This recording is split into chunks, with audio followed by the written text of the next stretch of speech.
हे नाथ नारायण वासुदेवा। श्री कृष्ण गोविंद हरे मुरारी, हे नाथ नारायण वासुदेवा।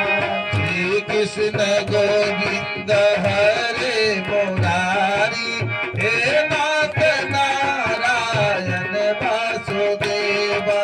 हे नाथ नारायण वासुदेवा, हे नाथ नारायण वासुदेवा।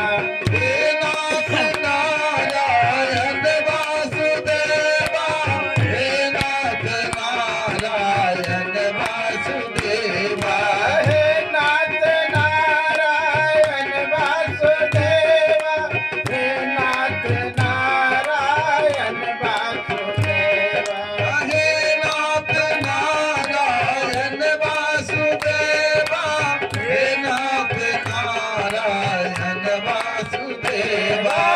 श्री कृष्ण गोविंद हरे मुरारी, हे नाथ नारायण वासुदेवा।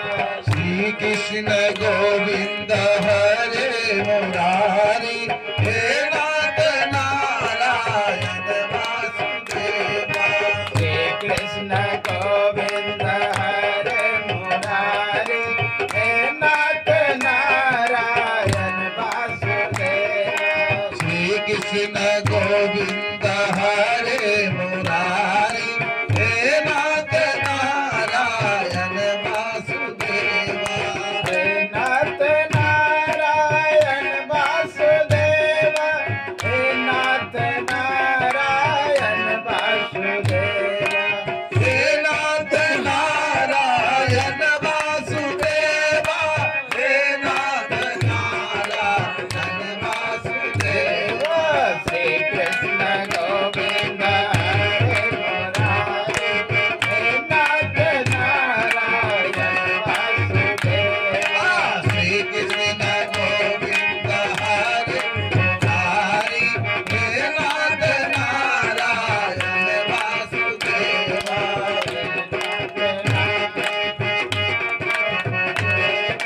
हे नाथ नारायण वासुदेवा। श्री कृष्ण गोविंद हरे मुरारी, हे नाथ नारायण वासुदेवा। भगवान की जय। भागवत महापुराण की जय।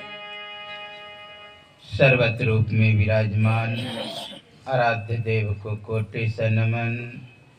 व्यक्त रूप में यत्र तत्र अन्यत्र विराजमान संत जन, विज्ञ जन, सज्जन वृंद, माता एवं धर्मशीला भक्तिमती बहनों के अंतस्थ विराजमान परमात्मा को मेरा नमन।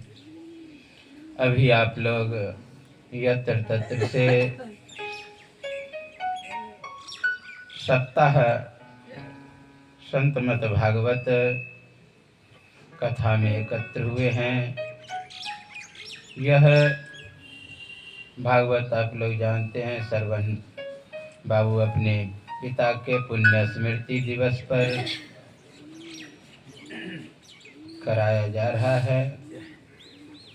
उसमें आज दूसरे दिन के प्रथम पाली के भागवत रसास्वादन के लिए एकत्र हुए हैं।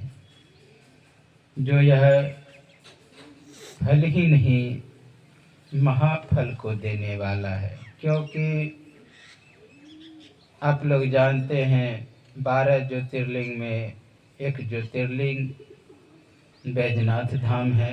उससे कोई अधिक दूर नहीं। यहाँ पर धार्मिक स्थानों से घिरे हुए यह स्थान है गोड्डा, जो धार्मिक दृष्टि से बहुत ही उत्तम स्थान है।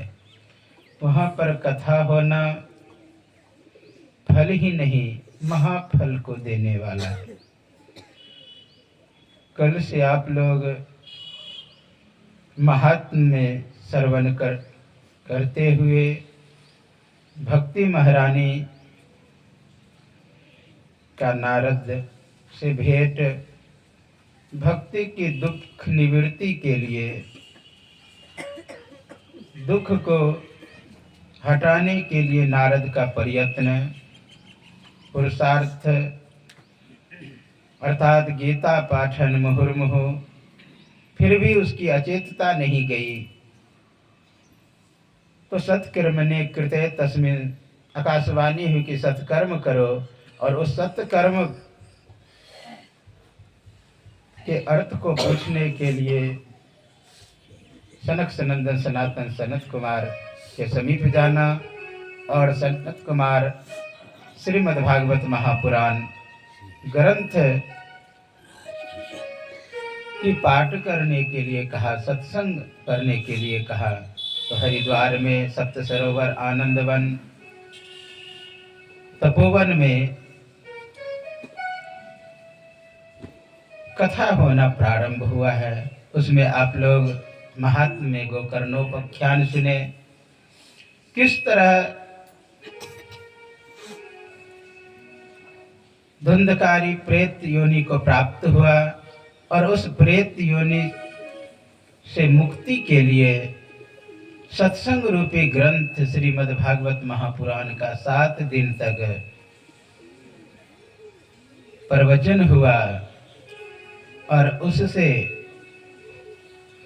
धुंधकारी मुक्त हुए। आध्यात्मिक पक्ष भी संक्षिप्त से सुने थे। मुक्ति हम लोगों को कैसे मिलेगी? जब तक रूप रस गंध स्पर्श शब्द से अपने आप को फेरेंगे नहीं, अपने आप को इसके प्रतिकूल नहीं चलाएंगे। कहने का भाव शब्द से अशब्द की ओर, गंध से अगंध की ओर, रस से अरस की ओर, उलटी पाछिलो पैरो पकड़ो पसरा मना बटोर।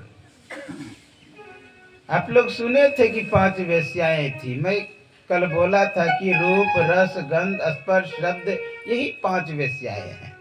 इसी के चक्कर में पड़ के धुंधकारी प्रेत योनि को प्राप्त हो गया था। इसलिए इसने निकलने के लिए गुरु महाराज बहुत सुंदर युक्ति बताए हैं कि हम उल्टे अर्थात बहिर्मुख जो वृत्ति है वह अंतर्मुख हो जाए। रूप में जा रहे हैं, हम इसको समेटें, अंदर की यात्रा पे चले। बहुत सुंदर एक संत कहते हैं, हे इंद्रिन तुम भोग दीवानी, क्यों फंसो काल की फांस। हे मनमा तू सदा के संगी, त्यागो जगत की आस। जल्दी से अब मुख को मोरो, अंतर अजब विलास। जैसे बनो तैसे करो कमाई, धर चरणन विश्वास। राधा स्वामी दीन दयाला, दहियो अगम निवास। कहा जल्दी से अब मुख को मोरो। कहा? जहां संग पैदा हुआ है सभी दिन से। हे इंद्रिय तू भोग दीवानी। इंद्रियां आप लोग जानते हैं, आंख कान नाक जिह्वा त्वचा हाथ पैर आदि इंद्रियां, ये सदा का संग कहां कर रहा है? विषयों में। और विषय क्या है आप लोग जानते हैं? गोचर जह लगी मन जाए, सो सब माया जानहु भाई। सोचर मन लगी मन जाई, सो माया जानहु भाई। राम सिया राम जय जय राम। राम सिया राम जय जय राम। मंगल भवन मंगल हारे, प्रभु सुख सुरत अजर बिहारी। हे मंगल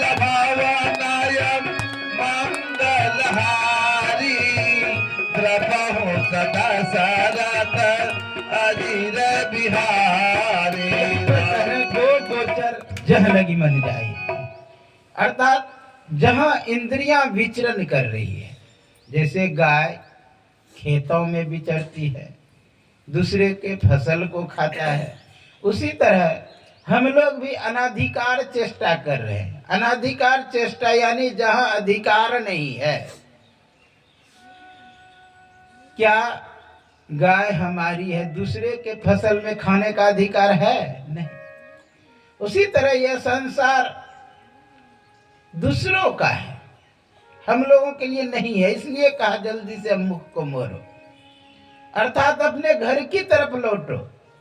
हम लोग अनाधिकार चेष्टा बहुत कर लिए, रूप को देख लिए, क्या क्या नहीं देखते हैं, शब्द को क्या क्या गाना नहीं सुने। कहा उधर से लौटना चाहिए। यह सभी माया है, माया एक छाया होता है, वास्तविक नहीं होता है। इसलिए हम लोगों को लौटना चाहिए। गुरु महाराज युक्ति बता दिए कि कैसे लौटना है। आसन दृढ़ करी करो ध्याना, अहनिशि सुमरो ब्रह्म ज्ञाना। बंक नली में उगए सूर्य, रोम रोम बाजे अनहद तूर। आपके अंदर में अनहद शब्द होता है, हम उसको सुने। मैं एक दिन गया था कहीं पर सत्संग करने, किसी बच्चे के छठी के शायद संस्कार पर। तो मैं बाहर में बैठा था, अंदर में देखे थाली बजाने लगा। मैं बोले ये थाली क्यों बजा रहा है? कहने बात नियम है कि नहीं नियम। हम समझ गए कि परमात्मा जब अंदर में 9 महीने के गर्भावस्था में होता है तो परमात्मा उस शब्द को सुनाता है कि तुम इसे संसार में जाके याद करना, और दीपक भी दिखाता है, यानी प्रकाश यानी शब्द को याद रखना। लेकिन लोग यहाँ आके भूल जाता है, थाली बजा के शब्द सुना के बताता है कि यही शब्द है, ज्योति दिखाता है। गर्भवास में कौल किया था नाम जपूंगा मैं तेरा, इस झूठी दुनिया में आकर नाम जपन तेरा भूल गया। गर्भवास में प्रतिज्ञा किए थे कि भगवान का भजन करेंगे। बच्चा देखेंगे दीपक को दिखाए शांत हो जाएगा, कुछ बजाइए देखिएगा बच्चा चुप हो जाएगा। कारण क्या है? इतना शब्द और प्रकाश से लगाव क्यों? उससे भी नहीं होता है न। मैं देखता झुलवा टांगता है, झुलवे में झुनझुनी टांग देता है कि बसते रहे सुनते रहे मस्त रहे बच्चा। और उससे भी नहीं होता, हाथ में भी पहना देता है। मैं देखता आवाज होने वाला है, कितना शब्द से लगा। लेकिन वह माया का है। इसलिए कह रहे हैं कि जो कानों से सुनाई दे वह शब्द है, वह माया है। लेकिन अंदर का जो शब्द है, झिन झिन जंतर निस्दिन बाजे जौ जालिम पचियारा, जो अंदर में शब्द होता है उसको जिस दिन सुन लिए और उस परमात्मा को समझिए, मुक्त हो जाएंगे। हम लोग कुसंस्कारी जीव बनने से बच जाएंगे। ये धुंधकारी और गोकर्ण का प्रसंग यही सिखाता है। अंत साधना करके जब उस स्थिति को प्राप्त हो लेंगे तो मुक्त हो जाएंगे। इसलिए हम लोगों को चाहिए कि अंत साधना करें।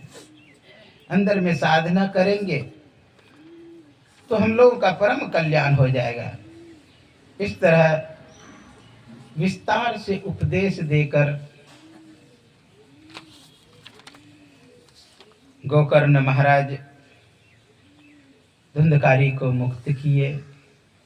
आगे प्रथम स्कंद का कथा व्यासदेव प्रारंभ करते हैं। प्रथम स्कंद में पहले मंगलाचरण है।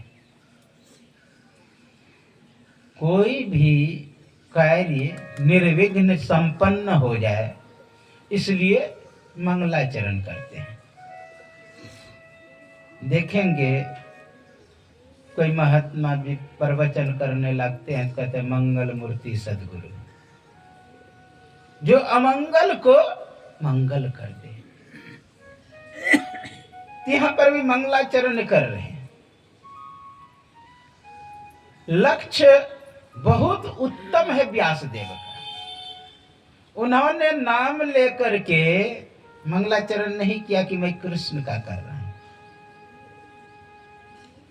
बहुत सुंदर मंगलाचरण किए। जन्माद्यस्य कारण कहा, जन्माद्यस्य यतोन्य व्याधि तरतः चार्थे स्वभिज्ञ स्वराष्ट्र तेन ब्रह्म यादि कवियो मुह्यंति यत् सूर्य। कहा जन्म आदि का जो कारण है, वेद व्यास देखिए कहां से यह सब शब्द उठाए। 18 पुराण वेद उपनिषद का रचना की है। उसमें सबसे श्रेष्ठ ग्रंथ माना जाता है ब्रह्म सूत्र। अब ब्रह्म सूत्र में सबसे पहला सूत्र है अथातो ब्रह्म जिज्ञासु, और दूसरा सूत्र है जन्माद्यस्य। अब वही सूत्र यहां पर उतार के रख दिए हैं, जन्माद्यस्य यानी जन्म आदि का जो कारण है। कौन? तो ब्रह्म यानी परमात्मा। नाम नहीं लिया। जन्म आदि का जो कारण है, सृष्टि कर्ता, पालन कर्ता, संहार कर्ता का जो कारण है। आप लोग जानते हैं सृष्टि कर्ता किसका नाम है? ब्रह्मा का। पालन कर्ता किसका नाम है? भगवान विष्णु का। संहार करता भगवान शिव। ये सृष्टि करता, पालन करता, संहार करता का जो कारण है उसको मैं नमन करता हूं, उसको मैं प्रणाम करता हूं। जन्माद्यस्य यतोन्य व्याधि तरतः चार्थे स्वभिज्ञ राट, जो सबसे श्रेष्ठ है। राट यानी राजा। ऐसे को मैं नमन करता हूं। विचार करिए, इसका मतलब साफ है कि शिव अगर संहार कर रहे हैं तो कोई और शक्ति है संहारक, वह केवल सहायक है। स्वयं उसके पास शक्ति नहीं है। आप लोग जानते हैं जब धनुष नहीं टूटा, धनुष जब 10,000 राजा से नहीं टूटा तो जनक ने कहा कि मैं बेकार धनुष को रखा, कि मैं उसी के साथ पुत्री का विवाह करूंगा जो धनुष तोड़ देंगे। लगता है छतरी से धरती हीन हो गया। उसी समय लक्ष्मण खड़े हुए, क्रोध से आग बबला। कहिए तो मैं ब्रह्मांड को उलट पुलट दूं, ये धनुरी क्या है? अब ज्यों ही इस तरह क्रोध में आए तो भगवान राम कहते हैं कि अरे लक्ष्मण, तुम्हारे अंदर इतना शक्ति कहां से आया कि ब्रह्मांड को उलट पुलट दो? कहा वो तो आपके कृपा से, आप कहे तो मैं उलट पुलट। यानी कृपा किसी और की होती है।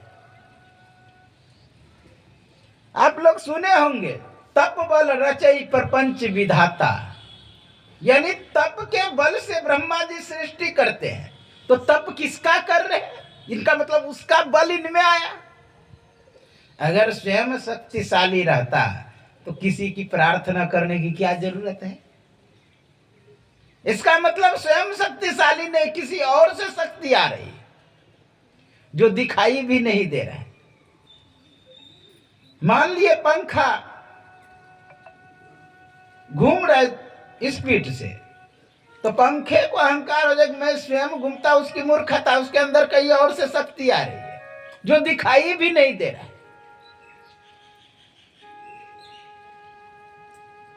उसी तरह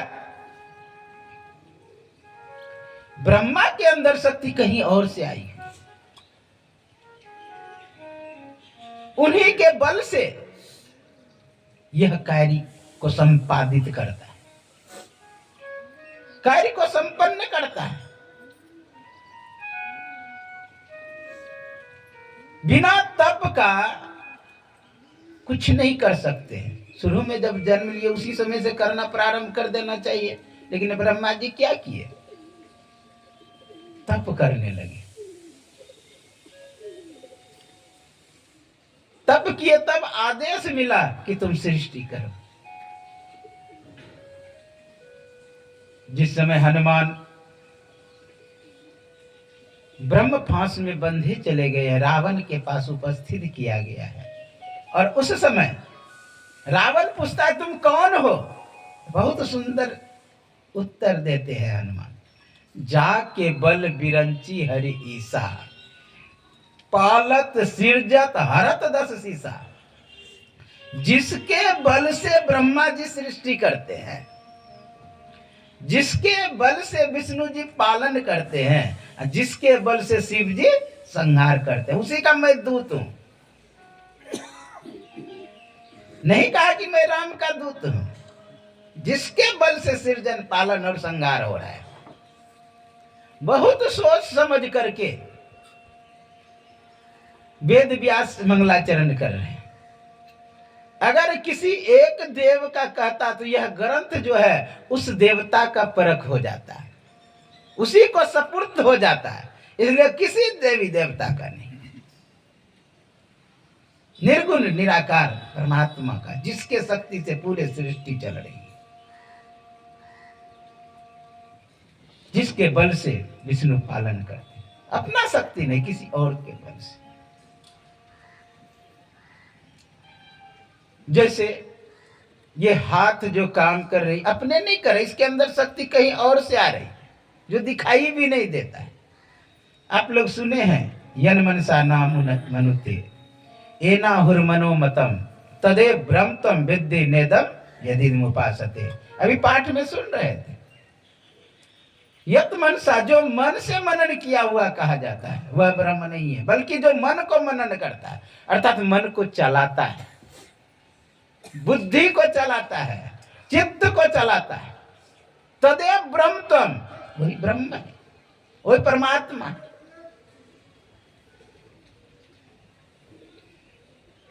वही ब्रह्म है। इसलिए हम लोगों को चाहिए उस शक्ति का खोज करें। हाथ स्वयं नहीं काम करती, हाथ के अंदर शक्ति कहीं और से आती है। पैर स्वयं काम नहीं करती, पैर के अंदर शक्ति कहीं और से आती है। आंख स्वयं नहीं देखती, आंख के अंदर शक्ति कहीं और से आती है। कान स्वयं नहीं सुनता, कान के अंदर शक्ति कहीं और से आती है, जो दिखाई भी नहीं देता है। तदेव ब्रह्मत्वम, वही ब्रह्म है। तो जन्म आदि का कौन कारण है? कहा ब्रह्म, अर्थात तो ब्रह्म जिज्ञासु। ब्रह्म सूत्र में कह रहे कि ब्रह्म का जिज्ञासा वही जन्म आदि का कारण है।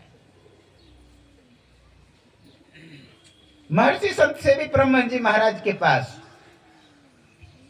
टीएनबी कॉलेज के प्रोफेसर आए, एक गोल्डन पीएचडी कर रही थी, वही लेकर के आए। मैं भी बगल में था, पंखा जल रहे थे संत सेवी जी महाराज, पंखा जल रही थी थे। और उसी समय पूछते हैं कि हुजूर ब्रह्म का अर्थ क्या होता है प्रोफेसर? तो महर्षि संत सेवी जी महाराज अर्थ करते हैं कि ब का अर्थ ब्रह्मा, र का अर्थ रक्षण करने वाले अर्थात विष्णु, और ह का अर्थ हर यानी महादेव, और म का अर्थ मुकुंद दाता। जो ब्रह्मा विष्णु महेश को भी मुक्ति प्रदान करने वाले हैं, वही ब्रह्म है। अर्थात वह निर्गुण सत्ता जो स्वरूपतः निर्विकार है, निर्विकल्प है, निर्गुण है, व्यापक है और व्यापकता के परे भी है। उस निर्गुण सत्ता को संबोधित करके महर्षि संत सेवी जी महाराज ऐसा बोले। मैं उसे पहुंचाने के लिए जा रहा था कॉलेज, तो रास्ते में बातचीत होने लगी कि महाराज, महर्षि संत सेवी जी महाराज ऐसा अर्थ किए, लेकिन शास्त्र के अनुसार अर्थ होता है वीर्य विस्तारे धातु से शब्द बना है, जो सभी में व्यापक है, जो सभी में फैला हुआ है।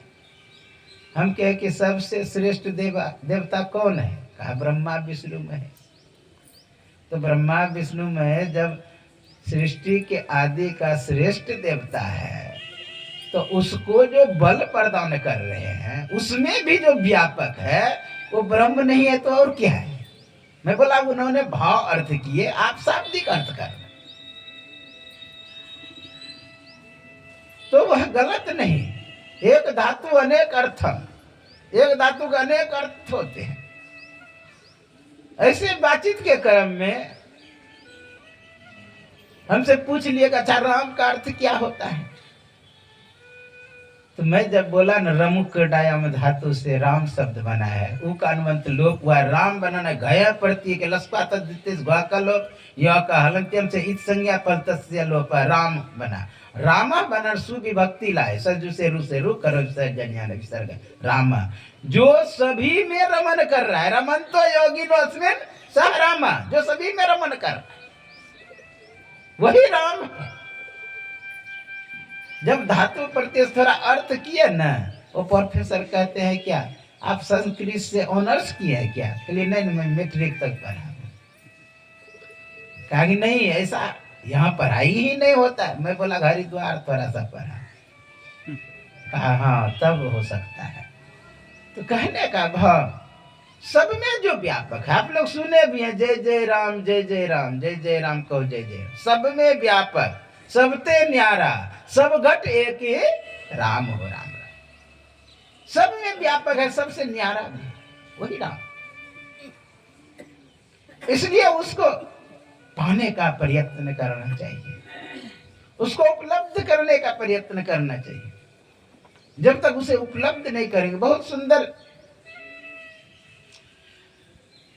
एक गोस्वामी जी चौपाई लिखे हैं, नाम के अक्षर चौगुन के, 5 मिलाए के 2 गुण कीजिए, 8 से भाग हरे तुलसी शेष 50 पुर में लीजिए। कहा कोई भी नाम ले लीजिए संसार का, कोई भी वस्तु व्यक्ति स्थान किसी का नाम ले लीजिए। जैसे मान लिए ये गोड्डा 2 अक्षर या 3 अक्षर ले लीजिए, 3 अक्षर है तो इसका आप गुना करिए। क्या कह रहे? नाम के अक्षर चौगुन के, तो 4 तिया 12, 5 मिला दीजिए, 12 5 17, 2 गुण कीजिए, 7 दूना 34, 8 से भाग दे दीजिए, 8 चौक 32, शेष बचा 2 अर्थात राम, जो ये तीनों शब्द में व्यापक है। यहां पर भागवत कथा हो रहा है, 4 अक्षर ले लीजिए, 4 चौक 16, 16 5 21, 21 दूना 42, 8 से भाग दिया, 8 पंचा 40, यानी शेष बचा 2, जो भागवत में भी व्यापक है। यहां पर मूर्ति लगा हुआ है, 2 अक्षर का है, 4 दूना 8, 8 5 13, 13 दूना 26, 8 तिया 24, जो मूर्ति में भी व्यापक है। मूर्ति में जो स्वरूप है उसमें भी जो व्यापक है, क्योंकि रूप अस्वरूप से भी परे है परमात्मा, निर्गुण सगुण से भी परे है परमात्मा। तदेव ब्रह्मतम, वही ब्रह्म है। जो देश काला विच्छिन्न वस्तु की लोग उपासना करता है वह ब्रह्म का नहीं है। जो घेरा के अंदर है वह ब्रह्म नहीं है। उसी के विषय में विस्तार से वर्णन कर रहे हैं वेद व्यास, जन्म आदि का जो कारण है उसी को हम प्राप्त करेंगे, उसी को नमन कर रहे हैं वेद व्यास। जब उसको प्राप्त कर लेंगे तो अपना ब्रह्म कल्याण होगा। एक भजन सुने, तत्पश्चात आप कथा सुनेंगे। बोलिए श्री सद्गुरु महाराज की जय।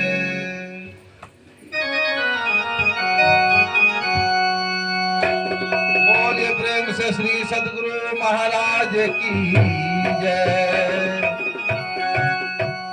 संतन संतन के संग लाग रे, तेरी अच्छी बनेगी। संतन के संग लाग रे, तेरी अच्छी बनेगी। संतन के संग लाग रे, तेरी अच्छी बनेगी।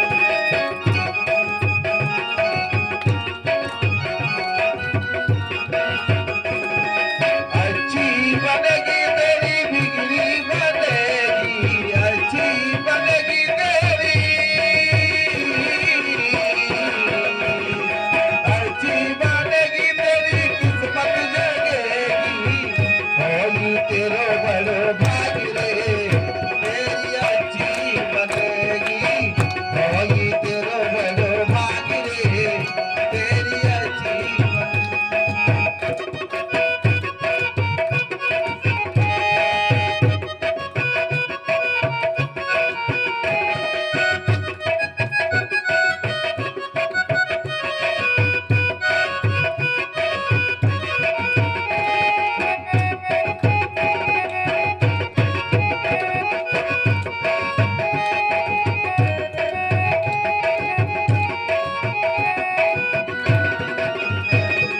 संतन संग करी पूर्ण कमाई, संतन संग करी,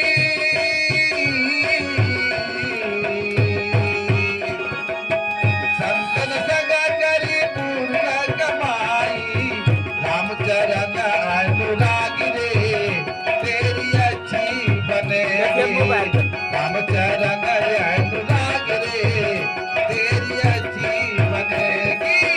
संतन के संग लाग रे, तेरी अच्छी बनेगी।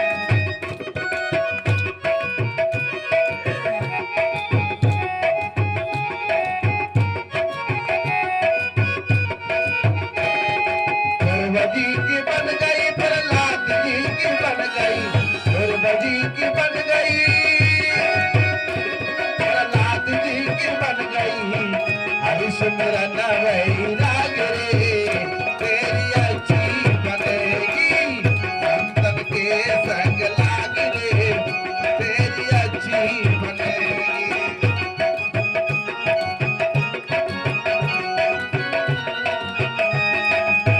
कागज तो है हम सा करेंगे, कागज तो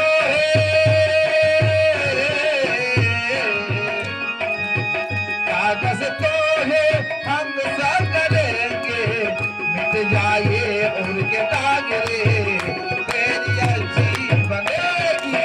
संतन के संग लाग रे, तेरी अच्छी बनेगी।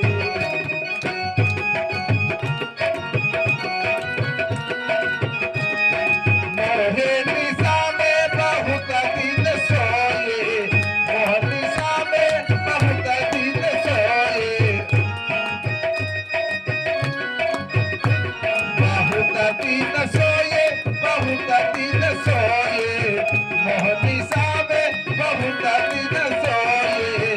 अब सके तो अब सके तो अब त्याग रे, तेरी अच्छी बनेगी।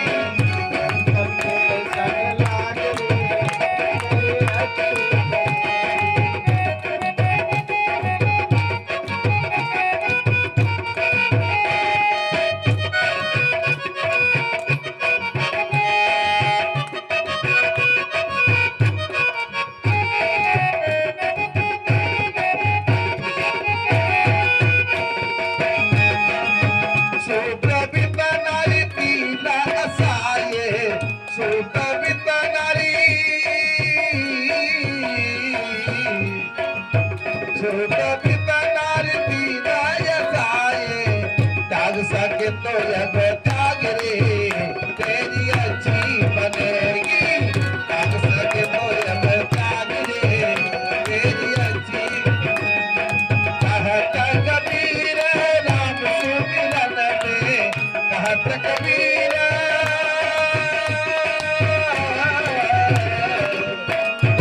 कहत मोया लाग रे तेरी अच्छी बनेगी संतन के संग लाग रे तेरी अरे अच्छी बनेगी तेरी किस्मत जगेगी तेरी किस्मत जगेगी, किस्मत बनेगी तेरी बिगड़ी बनेगी किस्मत जगेगी तेरी बिगड़ी बनेगी।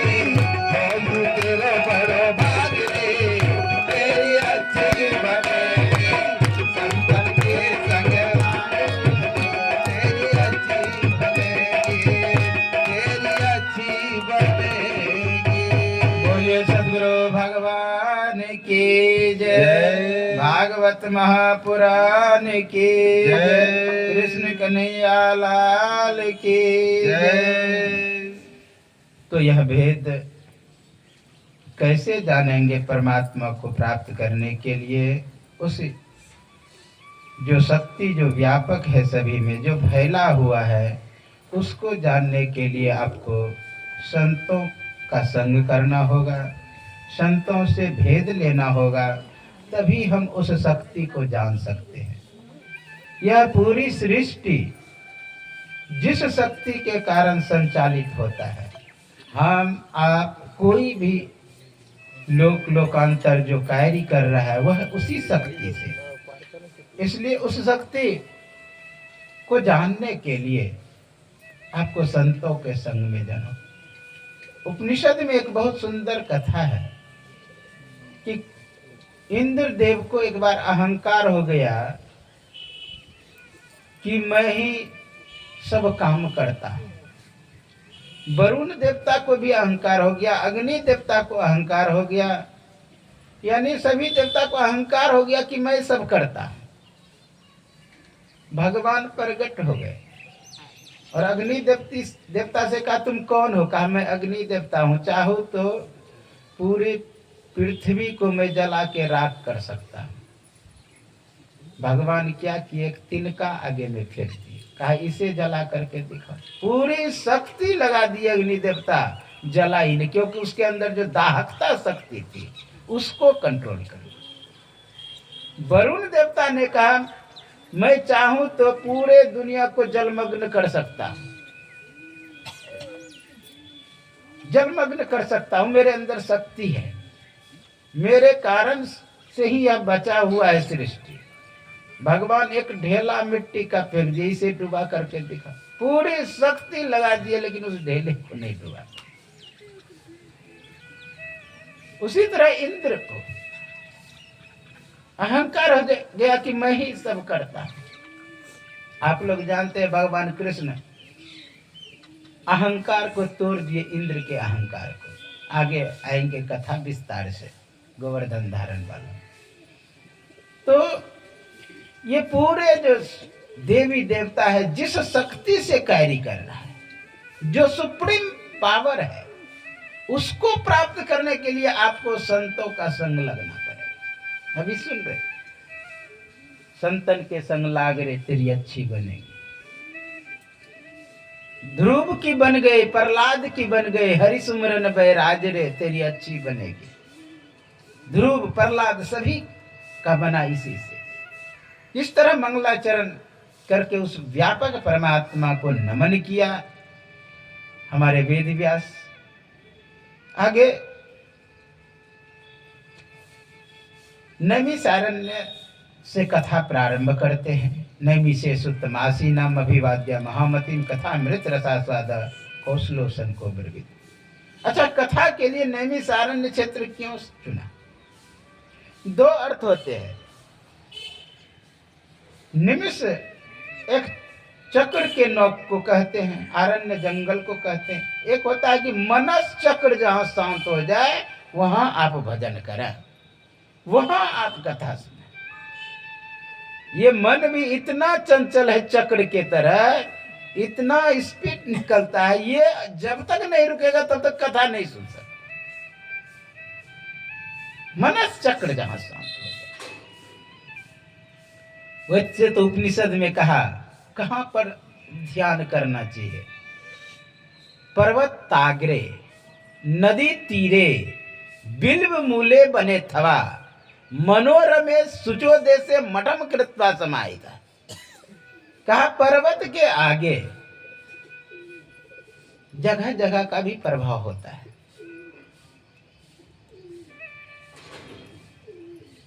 जगह जगह का प्रभाव।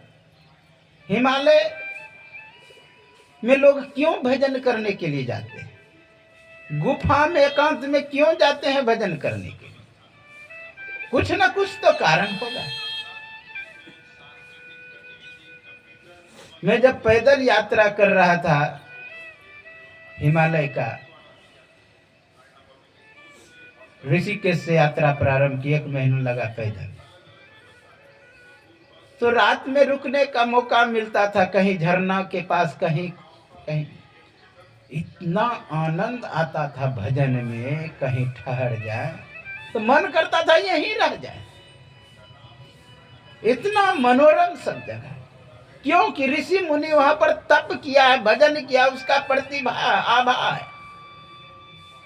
आप लोग जानते हैं, एक बार एक गुफा में नारद जी बैठे ध्यान करने के लिए।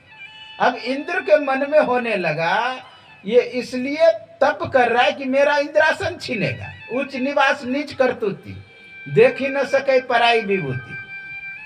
अब उसने अप्सराएं को भेजा कि उसका तपस्या भंग कर दो, लेकिन अप्सरा पूरा प्रयत्न किए, उसके तपस्या को भंग नहीं कर पाए। वरुण देवता, जल देवता, अग्नि देवता सबको भेजा, कोई इसको तपस्या से हटा नहीं पाया। तो जानते हैं अहंकार हो गया किसको? नारद को, कि मैं तो काम को जीत लिया।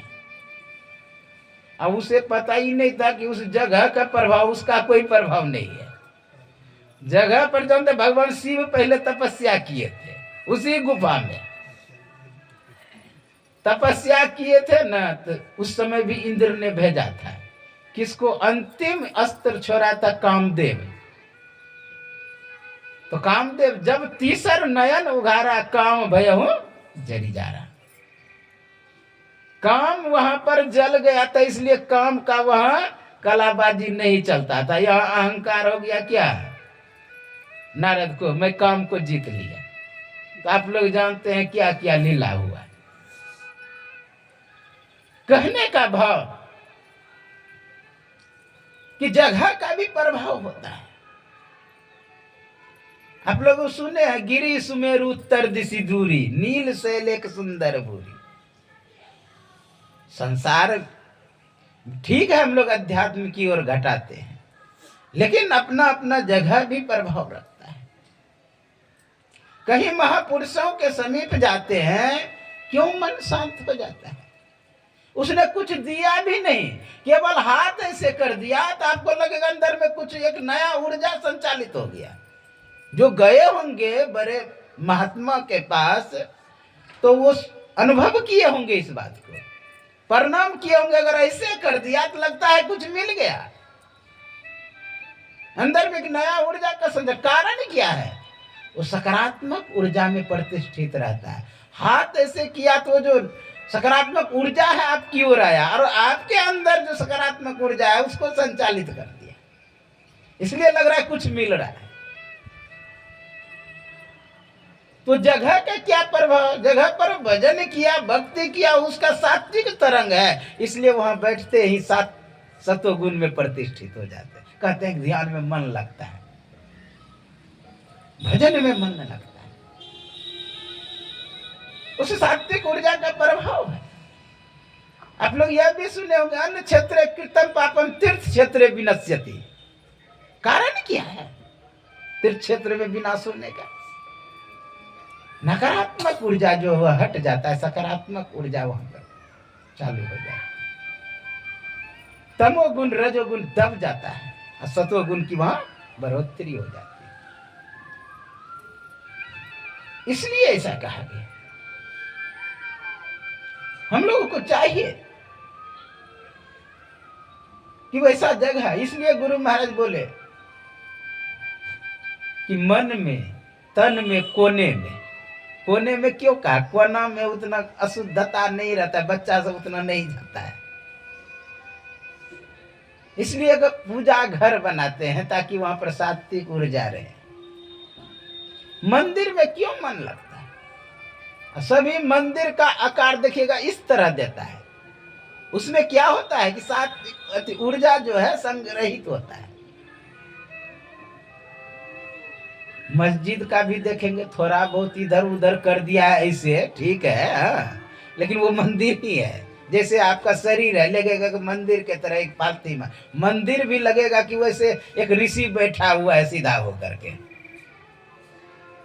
वैसा ही शिवलिंग भी देख लीजिए, वैसे ही गुरुद्वारा भी देख लीजिए, थोड़ा सा अंतर करता है। वैज्ञानिक का खिंचा हुआ बिग बैंग का जो नक्शा है वो भी उसी तरह का है।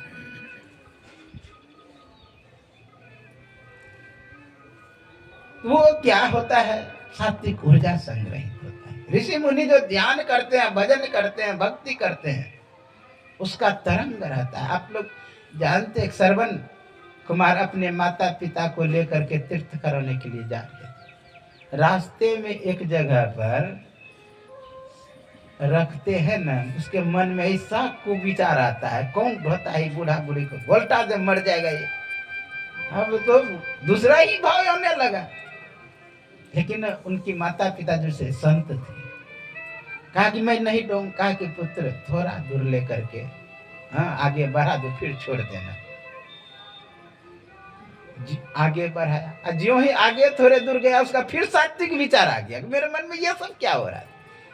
कहा कि रखो, जा उस जगह का मिट्टी लेकर के आओ।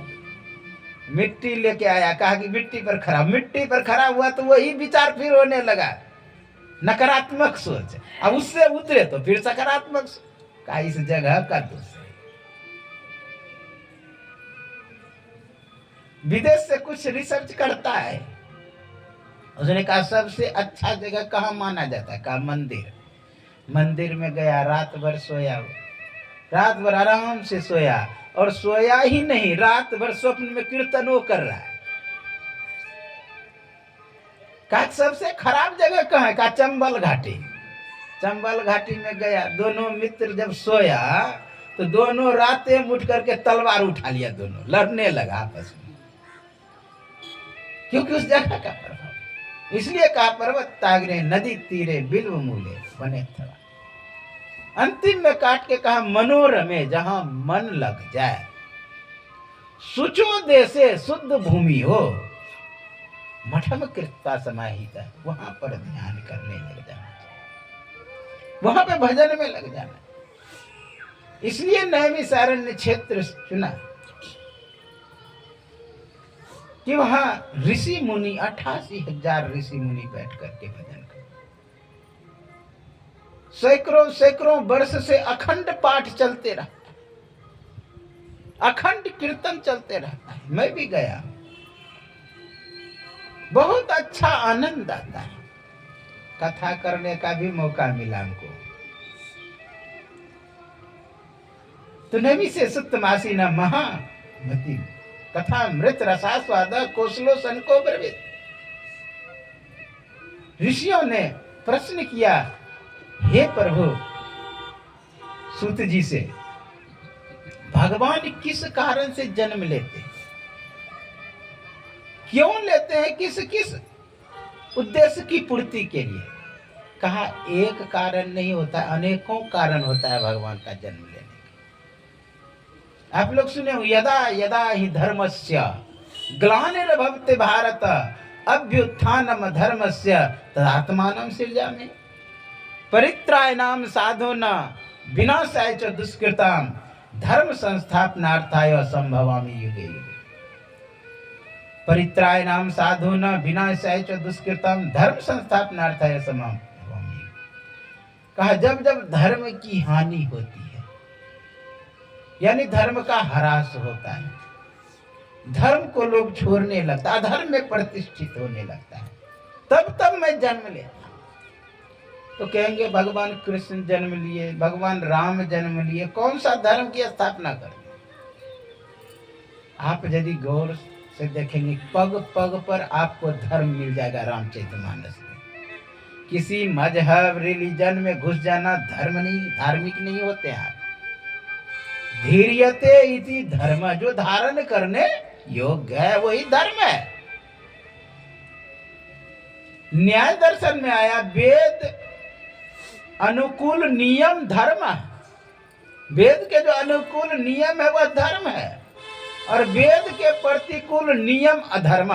वेद के जो प्रतिकूल नियम है वह अधर्म है। धर्म का 10 लक्षण वेद में बताया। शौच संतोष स्वाध्याय ईश्वर निधान, यह भी धर्म में ही आता है। अहिंसा सत्य अस्त्य ब्रह्मचर्य, यह धर्म में ही आता है। धृति,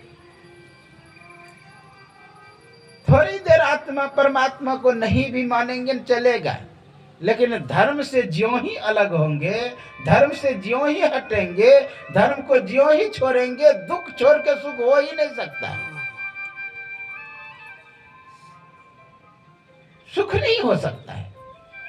आंख का धर्म है देखना, अगर देखना छोड़ दे आंख तो विचार करिए किसी गड्ढे में गिरेंगे कि नहीं।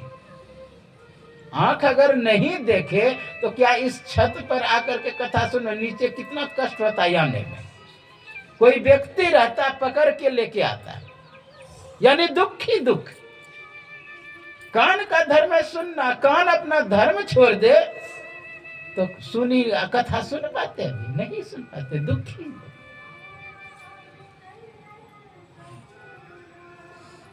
जीवा का धर्म है स्वाद लेना, अगर स्वाद नहीं ले पाते तो समझिए कि जीवा खराब है। कटु अम्ल कसाय तुक्ष रिक्ष, ये कुछ चीज का स्वाद ही नहीं होता, पता ही नहीं लगता, खाया ही नहीं जाता कुछ। स्वाद में आकर के हम लोग खाते हैं। कभी आप फिटकिरी थोड़ा देर मुंह में रख लेंगे, एक ढेकरी, देखिएगा वो स्वाद चला जाएगा, पता ही नहीं लगेगा। कुछ भी खाएंगे ना अच्छा सा चीज लगेगा ही नहीं खाएगा। तो स्वाद कटु अम्ल कसाय तुक्ष रिक्ष विदायिनी, ये जो स्वाद है जिह्वा के कारण है, और जिह्वा का धर्म है स्वाद ग्रहण करना। और जिह्वे खराब हो जाए तो आप खा नहीं पाएंगे बढ़िया। तो अपने धर्म से ज्यों ही हटे, हाथ का धर्म है पकड़ना, हाथ अपना धर्म छोड़ दे तो कोई काम नहीं कर पाएंगे, दुख ही दुख। पैर का धर्म है चलना, पैर अपना धर्म छोड़ दे तो आप चल भी नहीं पाएंगे, दुख ही दुख। इसलिए सब चीज छूट जाए लेकिन धर्म को ना छोड़े। भगवान राम बहुत सुंदर कहते हैं, सेवे दधीचि हरे चंदन रेसा, सेवे दधीचि हरे चंदन रेसा, सहय धर्म ते कोटि कलेसा, सहय धर्म ते कोटि कलेसा, रंति देव बलि भो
तो भगवान राम कहते हैं कि सीवी दधीची हरिचंद नरेसा सहव धर्म हित कोटि कलेसा।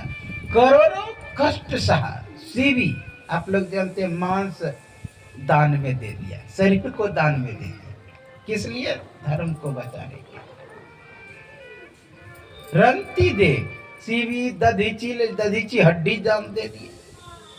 हरिचंद आप जानते हैं, राज्य बिक जाने दो, पुत्र बिक जाने दो, पत्नी बिक जाने दो, मैं बिक जाने दो, लेकिन धर्म को पकड़े रहा। धर्म न दूसर सत्य समान। इसलिए धर्म को बचा के रखना चाहिए। स्वधर्मम निधनम श्रेया पर धर्मा भयावहा। अपने धर्म का पालन करना श्रेष्ठ है। इसलिए हम लोगों को चाहिए कि अपने धर्म का पालन करें। यहाँ पर भगवान आते हैं, जब जब हुई धर्म की हानि, 12 असुर अधम अभिमानी। आप कहेंगे महाराज भगवान राम कौन सा धर्म स्थापित किया? उनका तो कोई धर्म नहीं है, सनातन धर्म में ही आए। कृष्ण भी सनातन धर्म में ही आए। नर नारायण सनातन धर्म में आए, जो सृष्टि के प्रारंभ का सनक सनंदन सनातन सनत कुमार सनातन धर्म में आए। पूरे सृष्टि तो सनातन धर्म में आए। इससे पहले कोई धर्म ही नहीं था। तो कौन सा धर्म भगवान राम स्थापित किया? धर्म ते विरति जोगते ज्ञान। योग ज्ञान और संसार में कैसे रहना चाहिए वह स्थापित किया। आप विचार करिए, जब भगवान राम को वनवास हुआ तो अपने पिता से गए मिलने के लिए। पिताजी नहीं बोल पाए कि तुम्हें वनवास हुआ है। ये है पिता का धर्म। रामायण में आपको पग पग पर धर्म मिलेगा। पुत्र को नहीं कह पाया, लेकिन सतेली माँ का भी तो कुछ धर्म होता है। सतेली माँ तुरंत प्रकट कर दी, अरे ये क्या बोलेंगे, मैं बोलती हूँ क्या हुआ, तुम्हें वनवास हुआ है, थोड़ा भी हिचक नहीं। और पुत्र ने यह नहीं कहा, नहीं मैं राजा हूं, मैं अभी चाहूं तो शासन कर अपने हाथ में ले सकता हूं, पिता को कारागृह में डाल सकता हूं अगर ये कहे कि बन जाओ तो। आप लोग जानते हैं अजात शत्रु बिंबिसार को जेल में डाल दिया था।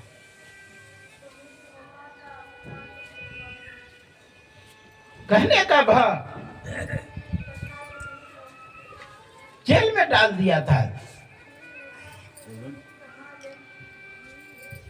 अजात शत्रु और कंस अपने राजा को भी कारागृह में डाल दिया और माथे पर मुकुट पहन लिया,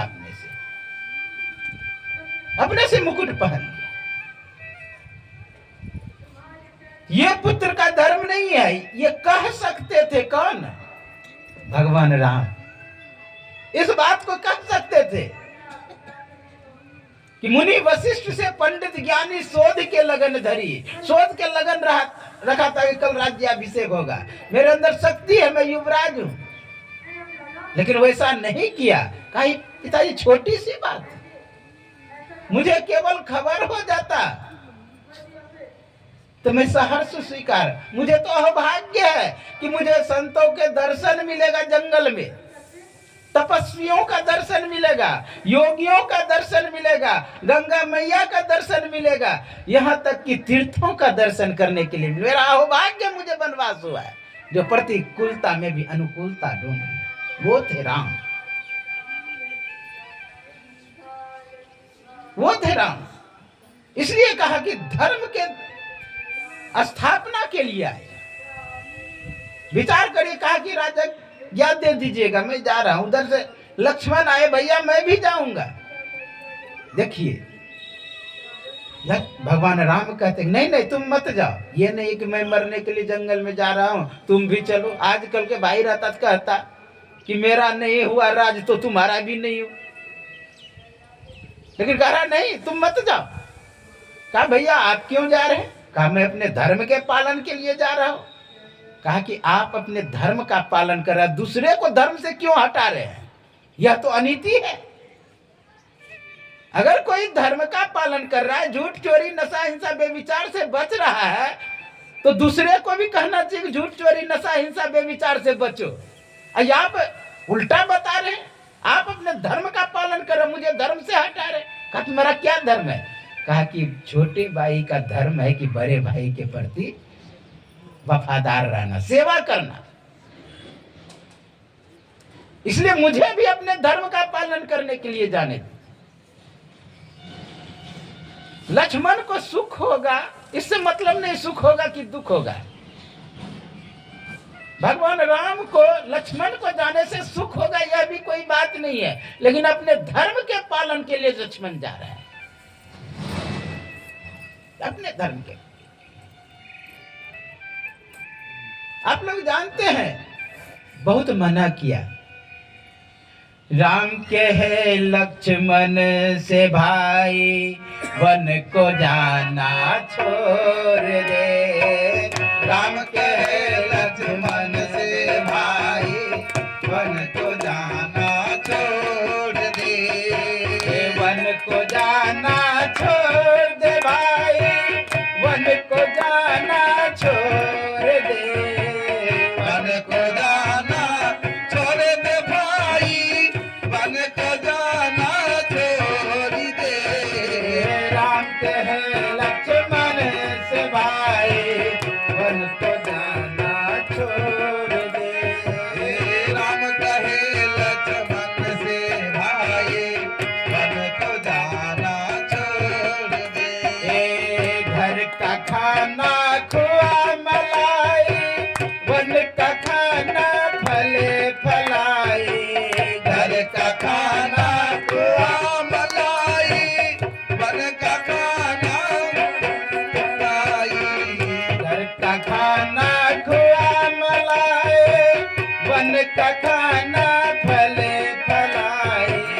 घर का खाना खुआ मलाई, वन का खाना फले फलाई। खाने में तकलीफ होगा, वन को जाना छोड़ दे। राम है लक्ष्मण से भाई वन को जाना छोड़ दे। घर का चलना हाथी घोड़ा, वन का चलना पैदल रे। घर का चलना हाथी घोड़ा, वन का चलना पैदल रे। घर का चलना हाथी घोड़ा, वन का चलना पैदल रे। घर का चलना हाथी घोड़ा, वन का चलना पैदल रे। चलने में तकलीफ होगा, वन को जाना छोड़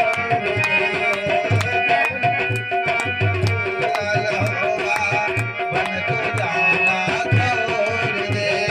दे। राम के लक्ष्मण से भाई वन को जाना छोड़ दे। राम कहे लक्ष्मण से भाई वन को जाना छोड़ बोलिए दे। सदगुरु भगवान की जय। तो लक्ष्मण से कह रहे हैं भगवान राम कि वन को जाना मत छोड़ दो, क्योंकि दुख होता है, पीड़ा होती है, परेशानी होती है वन में, इसलिए वन को जाना छोड़ दे। घर का खाना खुआ मलाई, घर में बहुत अच्छे अच्छे भोजन मेवा मिष्ठान पुआ पकवान खाते हो, जंगल में आपको कष्ट होगा, यानी फल खाना होगा, इसलिए परेशानी होगी, तुम मत जाओ। फिर कह रहा है घर का चलना हाथी घोड़ा, चलने में तकलीफ होगा, इसलिए वन को जाना छोड़ दे। घर का सोना तो सब तकिया, वन का सोना टूटी खटाई, सोने में तकलीफ होगा, वन को जाना छोड़ दे। कह रहे वन को मत जाओ, मतलब डरा रहे हैं। जानते हैं कष्ट का वर्णन करना भय देना होता है। भय दुख होगा या नहीं होगा उससे मतलब नहीं है। हम कहते हैं कि अरे बच्चा उधर मत जाओ, उधर भूत रहता है, भूत है अथवा नहीं है उससे मतलब नहीं है, डर से बच्चा उधर नहीं जाएगा। आप लोग जानते हैं कि नरक का भय दिया जाता है। नरक है अथवा नहीं है, दुख होता है या नहीं होता, उससे भी मतलब नहीं है। लेकिन नरक में जो यातनाएं हैं, जो पीड़ा है, जो दुख है, उसके भय से लोग कुकर्म नहीं करेगा। स्वर्ग का लोभ दिया जाता है। स्वर्ग में सुख है अथवा नहीं है, उससे मतलब नहीं है। अप्सराएं है अथवा नहीं है, उससे भी मतलब नहीं है। लेकिन वहां की सुख का जो वर्णन है, जो व्याख्या है, उसके लोभ से कि मुझे भी सुख मिलेगा, तो लोग शुभ कर्म करते हैं। यहां लक्ष्मण को कह रहे कि भैया तुम मत जा, यानी भय दे रहे। लेकिन लक्ष्मण कह रहा है कि भैया मैं अपने धर्म के पालन के लिए जा रहा हूं। कहा जाओ मां से पूछ लो। मां का देखिए धर्म क्या है। कहा मुझसे तुम पूछने के लिए क्यों आए? वही तुम्हारे माता पिता थे, अर्थात राम ही। तमेव माता च पिता तमेव बंधुश्च च सखा। आजकल यदि ऐसी मां हो जाएगी तो धरती पर स्वर्ग हो जाएगी। आजकल की मां क्या की उसको वनवास हुआ वो जाने, तुम क्यों जाओगे? तुम तो मेरा पुत्र हो, वो तो कौशल्या का पुत्र है। सतेला व्यवहार रहता है। लेकिन कितना सुंदर उपदेश दे रहे। पुत्रवती जुवती जग सोई, रघुपति भक्ति जास सुतोई, ना तर बांध भल बादी व्याने, राम विमुख सुत दे इतना ही। कहा पुत्रवती स्त्री वही है जो अपने पुत्रों को भगवान के भक्ति में लगाता है, भजन में लगाता है, भगवान से अनुराग कराता है। सबका अपना अपना धर्म है। देखिए पग पग पे आप रामचरितमानस में धर्म दिखाई देगा। इसलिए कहा यदा यदा ही धर्मस्य ग्लानिर्भवति भारत अभ्युत्थानम धर्मस्य तदात्मानं सृजामि। अब एक पत्नी का क्या धर्म है, सीता से सीखिए। उसको वो तो राजघराने की थी, जो पैर कभी नीचे नहीं पड़ी होगी, मखमल पे पड़ी होगा, वो जंगल में भटक रही। किस लिए? अपने धर्म के पालन के लिए। कि पत्नी का धर्म क्या होता है पति के प्रति, पग पग पे आपको धर्म मिलेगा। वही यहां पर सुत जी से प्रश्न करते हैं शौनक जी, महाराज भगवान किस लिए जन्म लेते हैं, किस किस कारण से जन्म लेते हैं? तो कहते हैं अनेकों जन्म का कारण होता है, एक नहीं, अनेकों जन्म का कारण होता है। एक उसमें है यदा यदा ही धर्म से ग्लानिर्भवति भारत अभ्युत्थानम धर्मस्यात्मान परित्राणम साधु न, ये दूसरा का साधुओं को परित्राण करने के लिए, विनाशाय च दुष्कृता, दुष्कृत करने वाले को विनाश करने के लिए आते हैं। इसलिए तो अर्जुन से कहा, अर्जुन उठो और युद्ध करो। कलव्यम मां समागमा त्यक्तो उत्तिष्ठ परम तप। हे परम तप अर्जुन उठो और युद्ध करो। बहुत खतरनाक तर्क देते हैं अर्जुन। हे केशव मैं कैसे युद्ध करूं? गुरु न हत्वा ही महान भाव, पूजा हर बरी सूदना। हे केशव यह तो पूजा करने योग्य है। गुरु न हत्वा, गुरु है ये लोग। कौन? भीष्म पितामह, द्रोणाचार्य, ये तो पूजा करने योग्य है। इससे अच्छा मैं भिक्षा का अन्न खाना पसंद करूंगा, लेकिन इसके रुधिर से सने हुए धरती का उपभोग नहीं करना चाहता। खतरनाक तर्क। कहा अर्जुन मैं तुम्हारे पक्ष से इसलिए नहीं लड़ रहा हूं कि तू मेरा मित्र है, मैं तुम्हारे पक्ष से इसलिए लड़ रहा हूं, तुम धर्म के पक्ष में हो और मैं धर्म के साथ हूं। और ये लोग जो है ना अधर्म के पक्ष में है, चाहे कोई भी क्यों ना हो, चाहे गुरु तुम्हारा रहे कि भाई रहे, संगे संबंधी रहे, पुत्रांश पौत्रांश सखेंश तथा पुत्र पौत्र साला संबंधी हो, मारो तुम, युद्ध करो। युद्ध करने के लिए कह रहे, किस लिए? धर्म की स्थापना के लिए। वही यहां पर कह रहे कि भगवान कई कारण से जन्म लेते हैं शौनक जी, एक कारण से नहीं, कई कारण से जन्म लेते हैं। तो आप लोग जानते हैं जिस जिस चीज की आवश्यकता पड़ी, जैसा जैसा रूप धारण करना पड़ा भगवान को, वैसा रूप धारण किए। अनेक रूपों में भगवान आए, उसी को सनातनी लोग मानते हैं। मैं एक बार हरिद्वार से आ रहा था, ट्रेन पर कोई मुस्लिम भाई मिले। उसने कहा हाँ, आप में कितना देवी देवता है। मैं तो एक अल्लाह को मानता हूँ। मैं बोला कि आप एक अल्लाह को मानते हैं तो एक ही अल्लाह है आपके पास? हाँ। कहा मेरे में तो है सर्व खलमिदम ब्रह्म, संपूर्ण जगत ब्रह्म है। हाँ, यानी सब ब्रह्म ही है। अहम ब्रह्मस्मि, मैं भी ब्रह्म, तत्त्वमसि, तुम भी वही हो। अयमात्मा ब्रह्म, प्रज्ञानम ब्रह्म,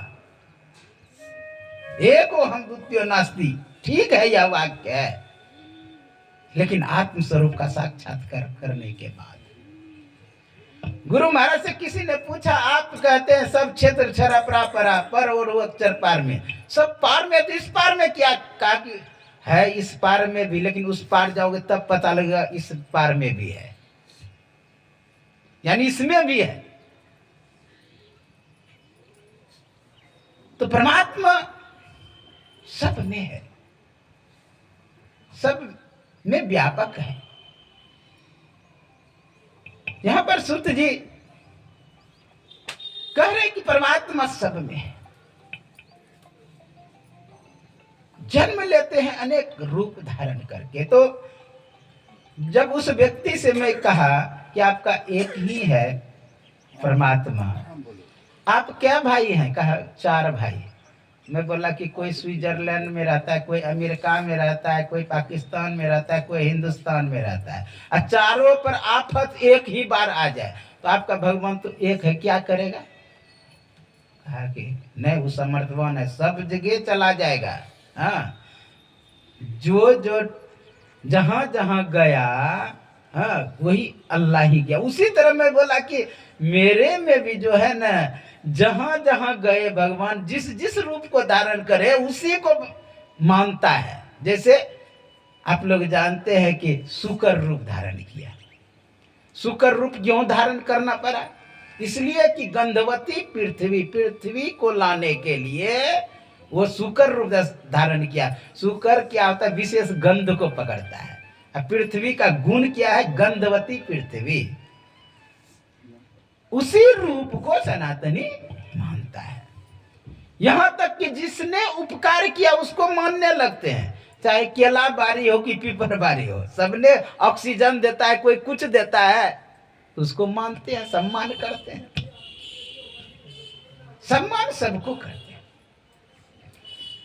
तो आप लोग एक बहुत सुंदर भजन सुने होंगे, कभी राम बन के कभी श्याम बन के चले आना प्रभु जी चले आना। आप भी अगर गुरु महाराज का ध्यान करेंगे तो जिस रूप का ध्यान करेंगे उसी रूप में आएंगे, और जिस भाव से भक्त ने पुकारा भगवान को उस रूप में आए। आवश्यकता जिस चीज की थी। यह 24 अवतार का वर्णन है संक्षिप्त से। 24 अवतार का संक्षिप्त से केवल गिनाया है जन्म को। उसके बाद आगे महर्षि व्यास वेदों का रचना करता है, वह सब भी कथा सुनेंगे। तो उसको संक्षिप्त से हम लोग 24 अवतार का कथा सुनेंगे। पहले आप एक भजन सुने। कभी राम बन के कभी श्याम बन के चले आना प्रभु जी चले आना।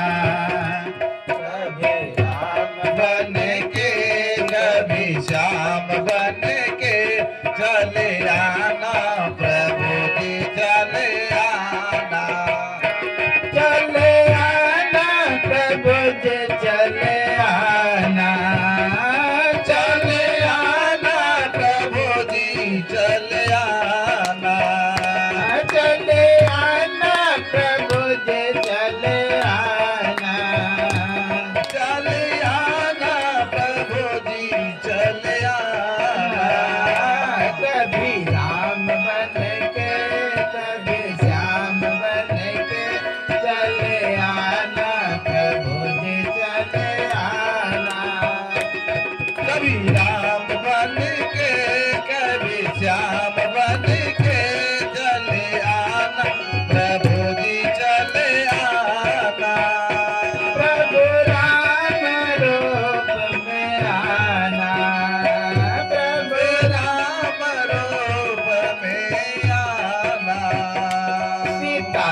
साथ लेके धनुष हाथ लेके चले आना प्रभु जी चले आना।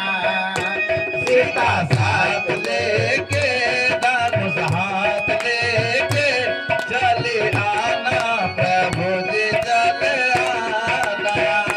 तुम कृष्ण रूप में आना प्रभु कृष्ण रूप में आना।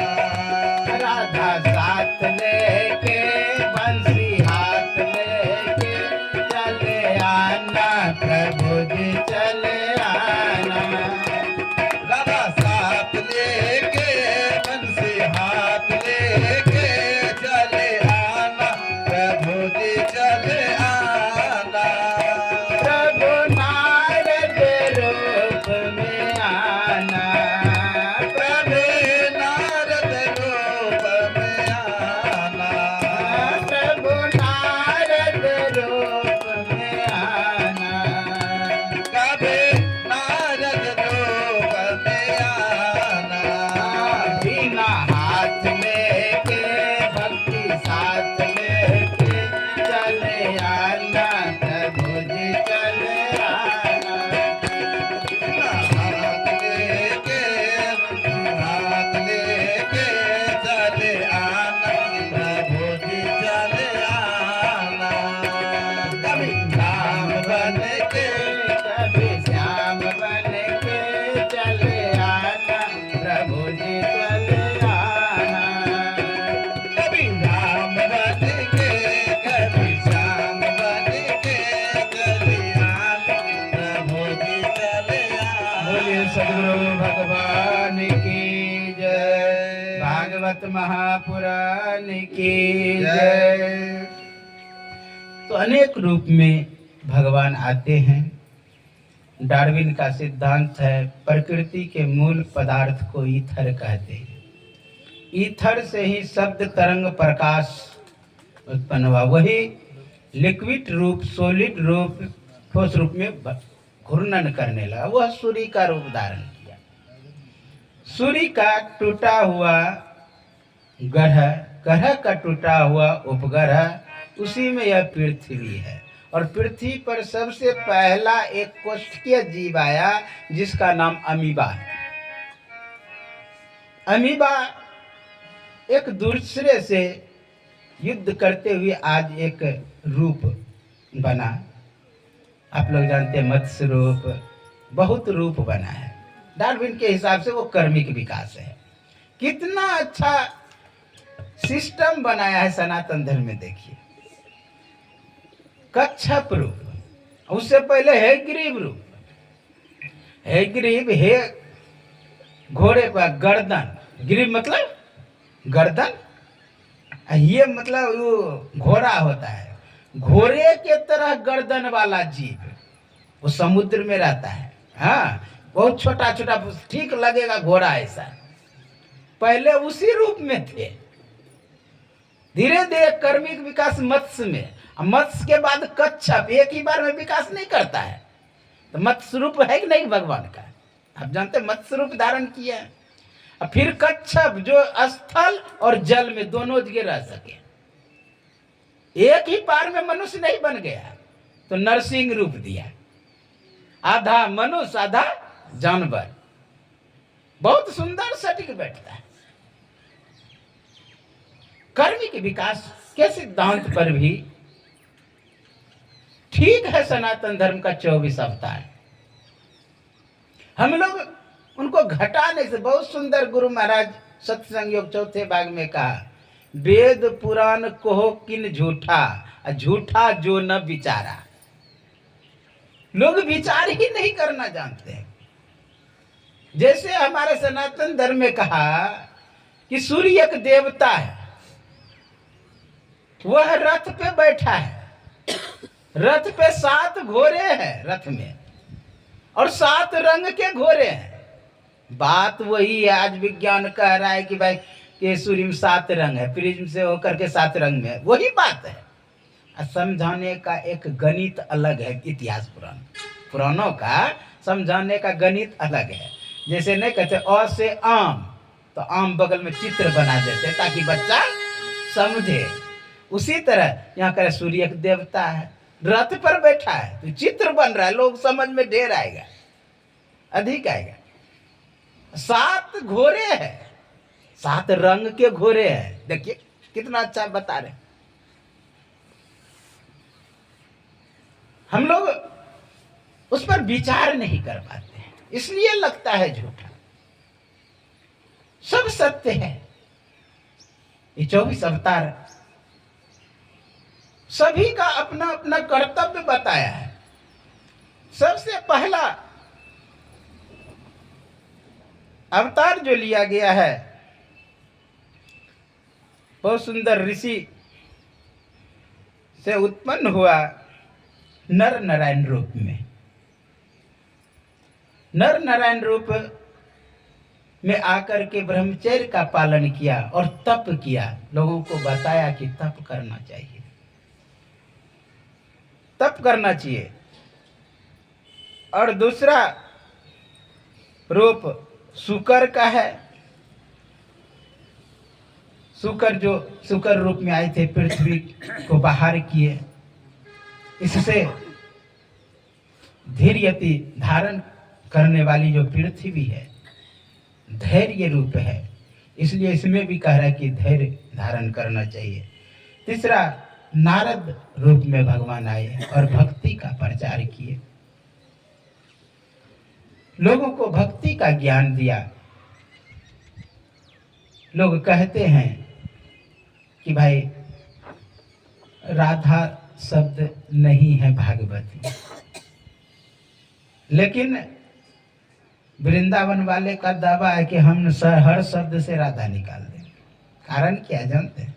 वे लोग पढ़ता है नारद व्याकरण। नारद व्याकरण भक्ति प्रदान है, और वेदांती लोग जो पढ़ता है वो पाणिनि व्याकरण पढ़ता है, और वो वेदांत परक है। गर्गाचार्य गर्ग संहिता में बहुत सुंदर राधा की व्याख्या करते हैं, क्योंकि उनकी वो शिष्या था, कुलगुरु थी, वो विशेष व्याख्या किए हैं। सुखदेव मुनि इसलिए भी नहीं व्याख्या किए, इतने इनका तत्व रूप से यदि आप लेते हैं, राधा का अर्थ है, राध धातु से शब्द बना है, टाप प्रत्यय हुआ है, चूटू से टकलो पकहलंत्यम से ही संज्ञा फलतस्य लोपा, राधा शब्द बनता है। मूल प्रकृति से जो विकृति हुई, जहां से सृष्टि हुई, वही राधा है। महर्षि संतसेवी परमहंस जी महाराज मुझसे एक बार पूछे थे, अरे राधा का अर्थ क्या होता है? मैं बोला हुजूर आपके सामने मैं क्या बोलूं? कहा नहीं, सुने कि हरिद्वार में पढ़ता है लोग तो अर्थ बढ़िया करता है। मैं बोला हुजूर राध धातु है, राध धातु गति अर्थक होता है। 2 अर्थ में है, भक्ति अर्थ में भी है। तो टाप प्रत्यय हुआ है, चूटू सूत्र है संस्कृत में, चूटू से ट्वकालोप होता, का हलंत्यम से इत संज्ञा फलता और बचता है राधा शब्द। मूल प्रकृति से जो विकृति हुई, जहां से सृष्टि हुई, वही राधा है। दूसरे अर्थ में जो भक्ति करती है वही राधा है। तो 2 अर्थ में है राधा। कहते हैं कि राधा विचार करे कहाँ है? ओम रश्मि, जहां से सृजन प्रारंभ हुआ, वहां कोई पहुंचेगा तो विचार करी वो राधा का नाम ले पाएगा। सुखदेव मुनि इसलिए नहीं लिए, जियो ही लेते थे समाधि ले, कथा ही नहीं कर पाते थे, कथा ही नहीं कर पाते, समाधि में लग जाते। उस सृष्टि के मूल स्रोत पर पहुंच जाते, सार शब्द को पकड़ लेते थे, क्योंकि राधा उसी सार शब्द का नाम है। अव्यक्त अनादि अनंत अजय आदि मूल परमात्म, जो ध्वनि प्रथम स्फुटति पराधरा जिनसे कई स्फुट है, उसी स्थिति में सुखदेव मुनि आ जा सकते थे। इसलिए राधा नाम नहीं वर्णन किया, गोपियां के वर्णन है।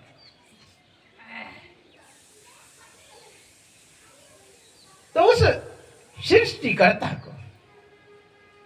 को जानने का जो मार्ग बताया, भक्ति, बहुत सुंदर भक्ति सूत्र उल्टाएंगे ना, नारद का है भक्ति सूत्र।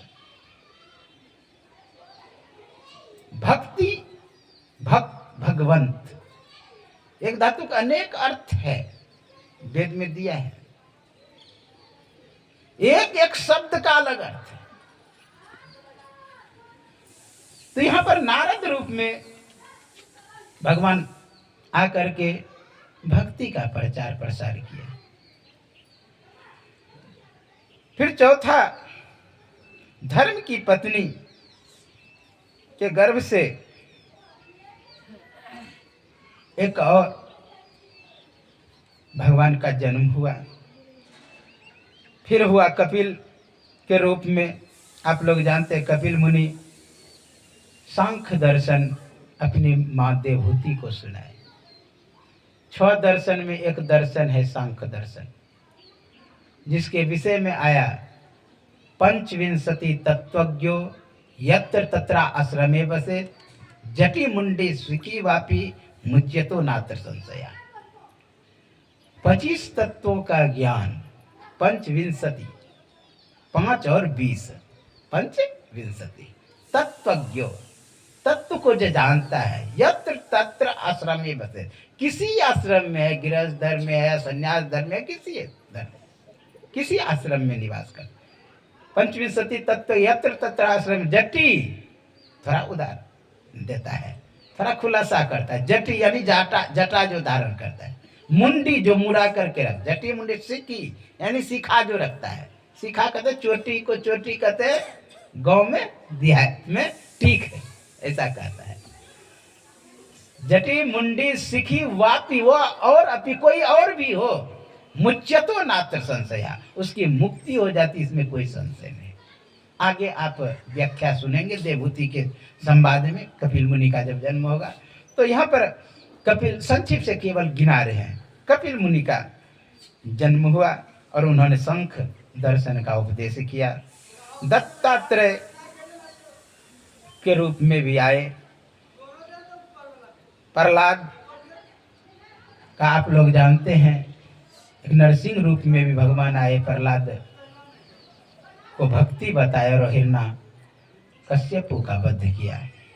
आगे यज्ञ के रूप में स्वयंभू मनवंतर की रक्षा किए। 8वां ऋषभ देव के रूप में आए भगवान।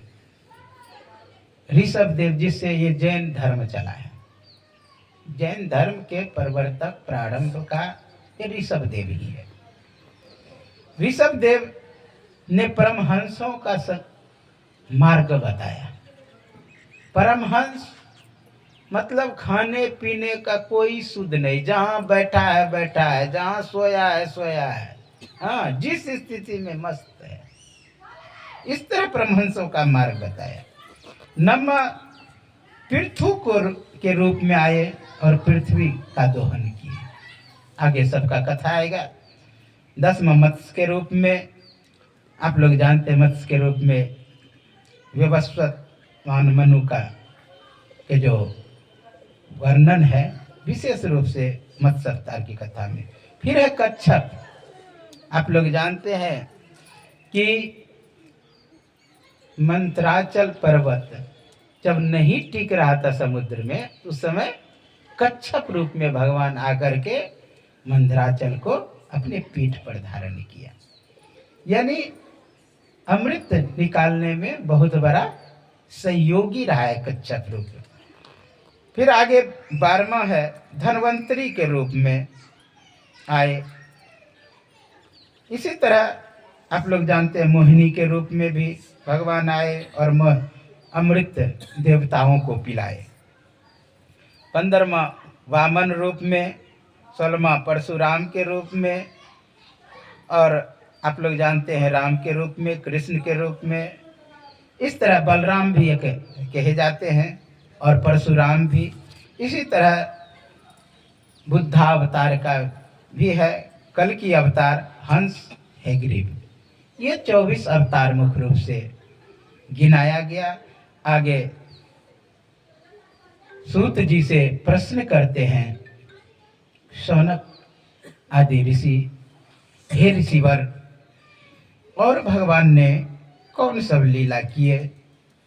एक अवतार व्यास का भी भगवान का ही माना जाता है। तो भगवान व्यास का जन्म कैसे हुआ और व्यास ने ये पुराणों की रचना कैसे किया, ये सब प्रश्न है। आगे वेद व्यास का अर्थ वेद को जो विस्तार किया, एक नाम है बादरायण भी वेद व्यास का। बद्री कहते हैं बैर के वृक्ष को। हाँ, बादरायण बद्री वृक्ष के नीचे बैठ करके पुराणों का रचना किया, इसलिए एक नाम बादरायण पड़ा। एक नाम है कृष्ण द्वैपायन। कृष्ण यानी काले थे, द्वीप पे जन्म लिया, इसलिए द्वैपायन हुए, कृष्ण द्वैपायन। तो कैसे जन्म लिया द्वीप पे, विस्तार से कहा, थोड़ा सा बताइए, विस्तार से बताइए कि कैसे द्वीप पे जन्म लिया। आप लोग जानते हैं, एक बार पराशर ऋषि नदी पार करने के लिए आए हुए थे, कोई नहीं देखा। एक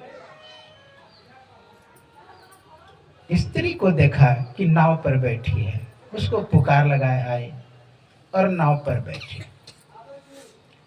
उस समय इतना अच्छा मुहूर्त था, सोचा अगर यह इस समय पुत्र रत्न की उपलब्धि होगी तो वह बहुत ज्ञानवान होगा।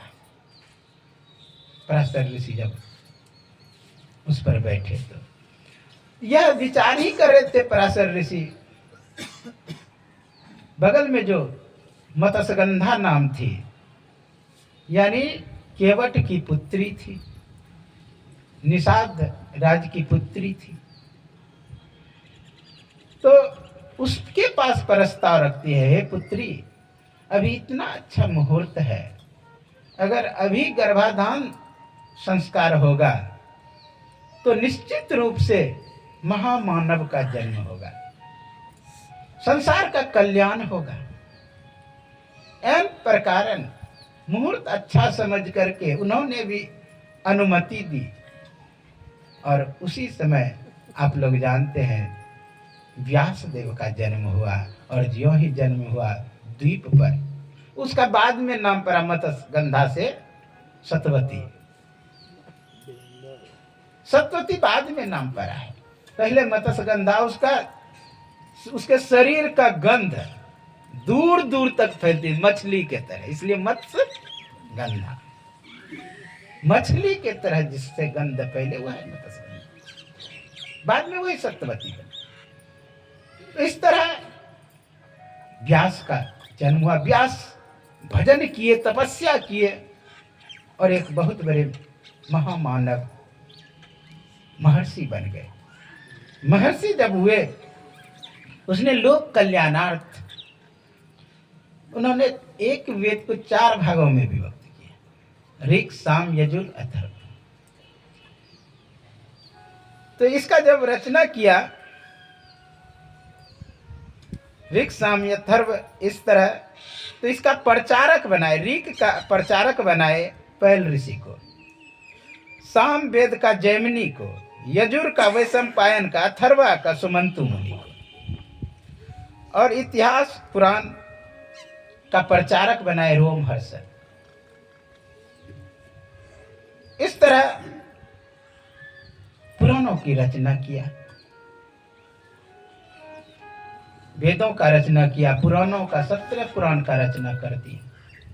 फिर भी लग रहा था कि अतृप्ति ऐसा, असंतुष्ट ऐसा, कि कहीं कुछ छूट रहा है हमसे।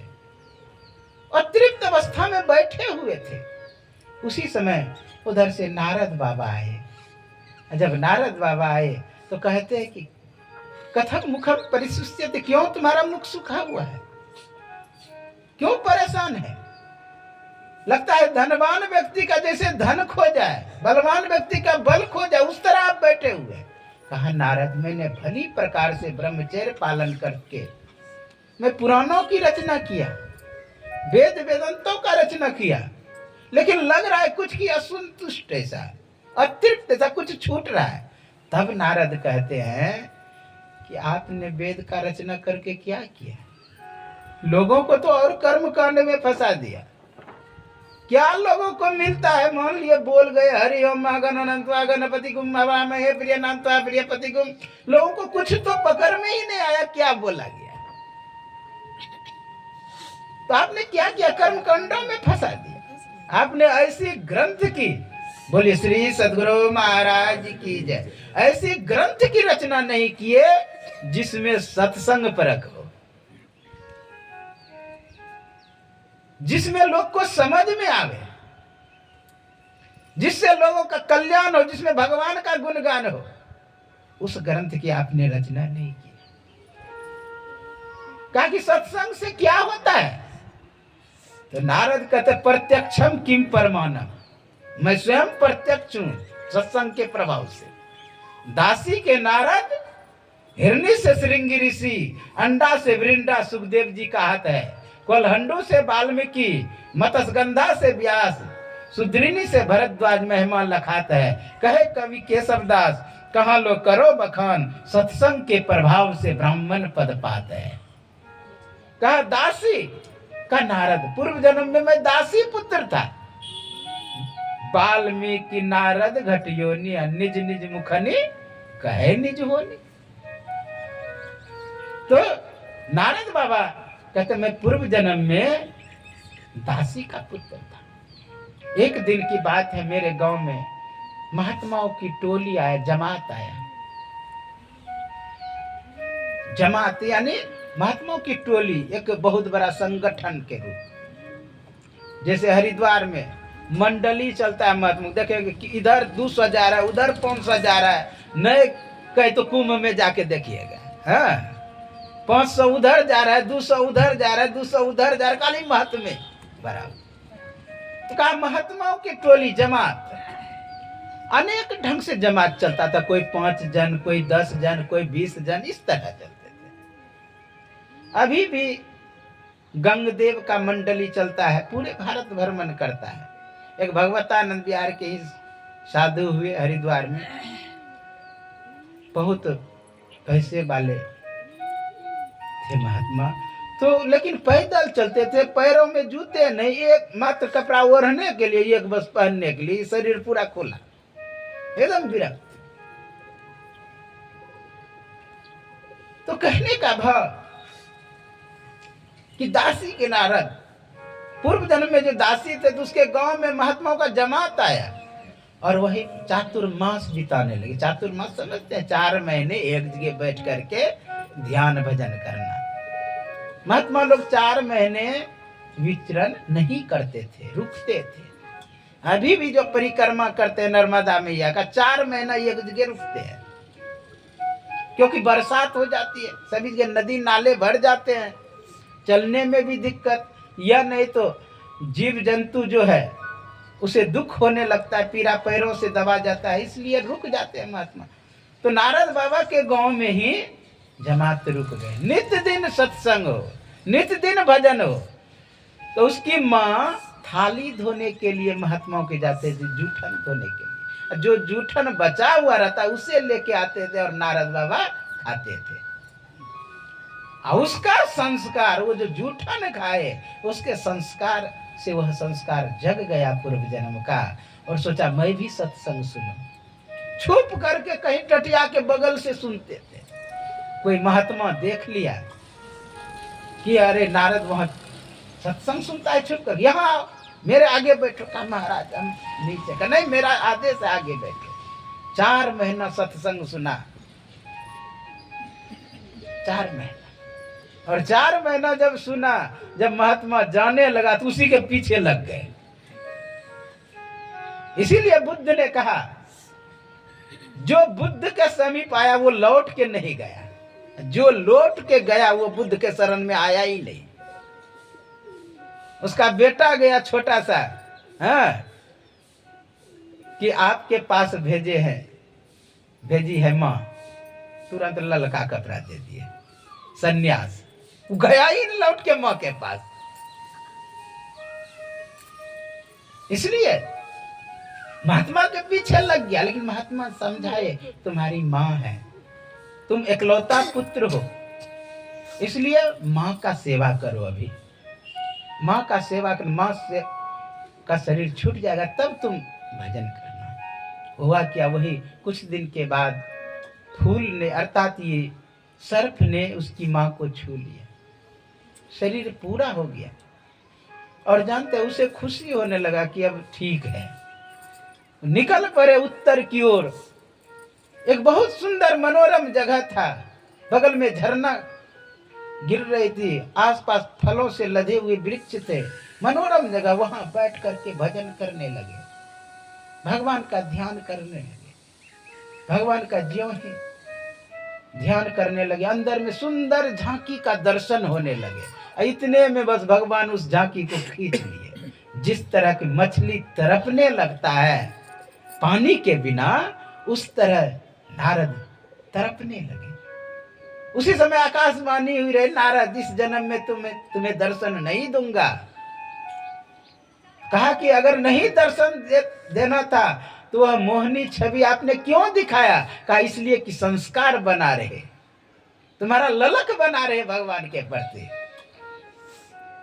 कोई संत मत के साधक भी अगर पहले दीक्षा दे, कुछ ना कुछ अनुभव होता है ताकि वो संस्कार बना रहे। वही दूसरे जन्म में नारद की अवदासी के नारद जो थे, वो दूसरे जन्म में परिवर्तन हुआ, ब्रह्मा का मानस पुत्र बना। एक ही बार में प्रमोशन का। प्रत्यक्षम किम परमानम सठ सुधरे सतसंगति पाई, पारस परसी कुधातु सुहाई। कहा कि जिस तरह पारस मणि में लोहा छुआने के बाद वह सोना हो जाता है, उसी तरह लोगों का परिवर्तन होता है संतों के संग से। संतन के संग लाग रे तेरी अच्छी बनेगी, अच्छी बनेगी बिगड़ी बनेगी। इसलिए सत्संग में लगे रहना चाहिए। बहुत सुंदर गुरु महाराज कहते हैं, नित्य प्रति सत्संग कर ले प्यारा, तेरा कार सरे सारा। कहा नित्य प्रति सत्संग करेंगे तो अपना परम कल्याण हो जाएगा। इसलिए हम लोगों को चाहिए कि अंत साधना करें, भजन करें, भक्ति करें, तो अपना परम कल्याण होगा। आगे महर्षि व्यास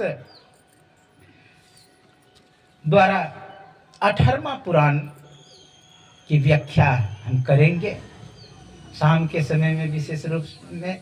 हाँ, बोलिए श्री सद्गुरु महाराज की जय। 10 बजे तक कहा गया था, 10 बजे तक में हो जाएगा आरती। इसलिए आगे आप लोग 18वां पुराण का कल आज शाम में संवाद सुनेंगे। कहाँ से प्रारंभ करते हैं पुराणों को? जब दुर्योधन का जंघा टूट गया है, हाँ, वहाँ से प्रारंभ करेंगे पुराणों की रचना। और आगे आप लोग परीक्षित का जन्म सुनेंगे आज ही, भीष्म का शरीर त्याग, परीक्षित का दिग्विजय, परीक्षित को शाप आज ही सुनेंगे। आज होगा तो सुखदेव मुनि का प्राकट्य शाम में कर देंगे। आप लोग समय पर आने का प्रयास करेंगे। यही आप कैसे हम थोड़ी देर नाम संकीर्तन कर लें, तत्पश्चात आरती गान करेंगे। बोलिए सद्गुरु भगवान की जय। श्री कृष्ण गोविंद हरे मुरारी, हे नाथ नारायण वासुदेवा। श्री कृष्ण गोविंद हरे मुरारी, हे नाथ नारायण वासुदेवा। श्री कृष्ण गोविंद हरे मुरारी, हे नाथ नारायण वासुदेवा। श्री कृष्ण गोविंद हरे मुरारी, हे नाथ नारायण वासुदेवा।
हमारे बीच वो मंच संचालक अध्यक्ष महोदय है, 2 मिनट कुछ बोलेंगे। बोले श्री सदगुरु महाराज की जय।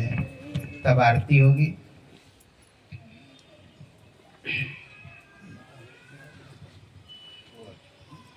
और सज्जनों, बड़ी खुशी की बात है कि सत्संग नगर